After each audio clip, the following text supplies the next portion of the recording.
Hi all, today I'm in Prestatyn in North Wales, and basically we're looking at a certain discount supermarket that used to reside in Wales.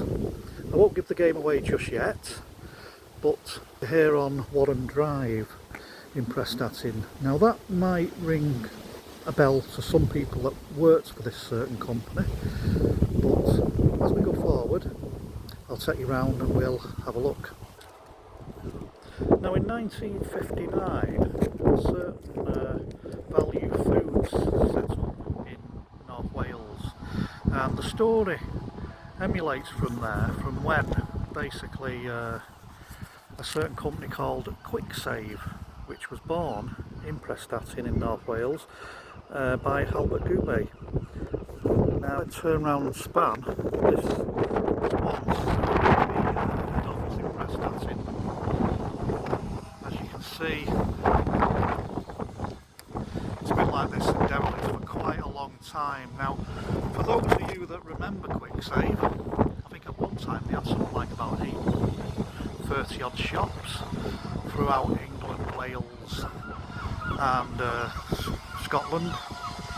Now, Albert Goubet basically bought and opened his first shop in Rill in Queen Street in 1965. Now prior to that he was basically a local man who'd sold rock and sweets from the back of his van to make a living. And obviously we won't go too much into Albert, because obviously that for another day will be a family ancestry thing as we do some research on him.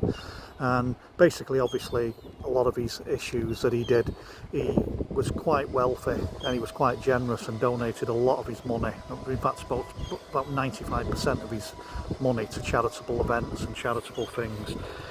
Now as we know with Quicksave, 1967 the first branded Quicksave shop opened in Colwyn Bay, and obviously these shops have long gone, and obviously in 1973 Albert sold Quicksave for then £14 million, which is about $28 million on the stock market, and that was just before Quicksave was floated on the stock exchange.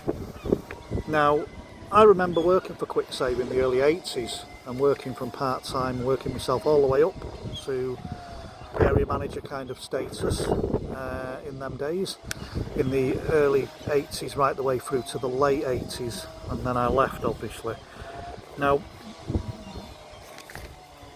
basically Quicksave, as we know then, wasn't sort of prepared for what was going to happen in the 90s, and that was sort of the emergence of companies like Aldi and Lidl, who obviously came to the UK and started opening stores all over with the discounting brand.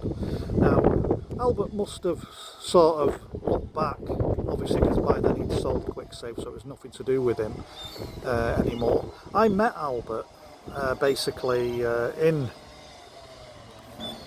actually it was an organisation thing that they were doing at the time in the late 80s, and he actually come to a Quicksave exhibition over there, and we all came here, a lot of managers and area managers, and I remember at the time the company that had bought Quicksave and turned them from Quicksave Discount into Quicksave Group PLC was a company called, I think, Dairy Farm Produce, which was an Australian American firm or something at the time. And the then, at that time in the mid 80s, the then managing director was a guy called Graham Seabrook. And I remember when we came to the meeting here, we were kept waiting because just adjacent to this, where the bungalows are, there's a golf course, or there was a golf course should I say, I don't know if it's still there, and he actually was playing golf and late, so he kept us waiting. That's basically another story as we say. Now Quicksave, as we know, hit trouble obviously in the 2000s, loss of sales, not being able to keep up the rents on some of the properties, or the pay the wages and pay the suppliers, so obviously it was starting to become a bit of a problem that, you know, some of these stores were empty. I remember going into a few and it was just sorrowful really, because, you know, Quicksave was part and parcel of a lot of people's life in the community, and obviously where you got your cheap food from long before Aldi and Lidl and even long before Tesco's and Asda started doing their own branded products, which was another technical nail in the coffin of Quick Save. It's just ironic that actually, basically in '64, Albert went to America to basically look at the model of retailing, which basically gave him the backdrop for Quick Save and how Quick Save was going to be as a discounter in the 60s and obviously going forward, shall we say. And he also looked at the model of Aldi in Germany, and it's just ironic that basically they were the companies, you know, the likes of Aldi and Lidl was the companies that basically put the final nail in the coffin. As we walk down here, obviously, like I said, this head office has been here a long time. You know, I remember coming to this in the late 80s, like I just said, mid to late 80s kind of thing. This was mainly the proper head office until 1998, and then it was just basically HR and payroll. They moved the main head office part to Bristol. Now, as you can see, there used to be really old buildings down here, and obviously, as you can see, we've got all nice new ones being built now for the new retail park, which is good in a way, because at least it's getting used. The old buildings that stood here, you know, the old shed building, should I say, used to have the old loading bays with lots of Quick Save stuff on them. This now has basically all gone, been knocked down. There was a lot of asbestos on them, so I would imagine it would have had to have been, you know, took away and disposed of correctly. But I know there was a guy who did some YouTube in here a long time ago, and he went into the buildings and saw some old Quick Save memorabilia, and I think he tried to get into this building to see if there was anything, but unfortunately there was nothing he could get in or something like that, so he wasn't allowed in. Now, obviously, as we said about Quick Save in the 2000s, it sort of all went pear-shaped kind of thing. It was just a bit of a shame that, you know, that was the end of the days of Quick Save. Now, when Quick Save was took over, or the majority of stores that was left took over, it was actually taken over by Summerfield. Now, people remember Summerfield Foods, but I think personally, and I'm not saying this is correct, I'm just saying it's sort of an option of what was the problem was Summerfield was just after the plum sites, basically the sites that would have been basically there, you know, for them to do, and that's what they did. They cherry picked basically the main big sites, shops that they wanted, and all the others got closed. Now, there was a resurgence of some shops that was actually taken back on in, you know, round about 2005, 2006, where Fresh Express bought some shops and tried to run them as the similar model as Quick Save, but that only lasted a year and went back into administration and then as we go forward to later times, Quick Save, the name, was bought by Cost Cutter. So if you're lucky enough to live in an area, you will actually see a small shop like a convenience store with the Quick Save brand, but it's not the original red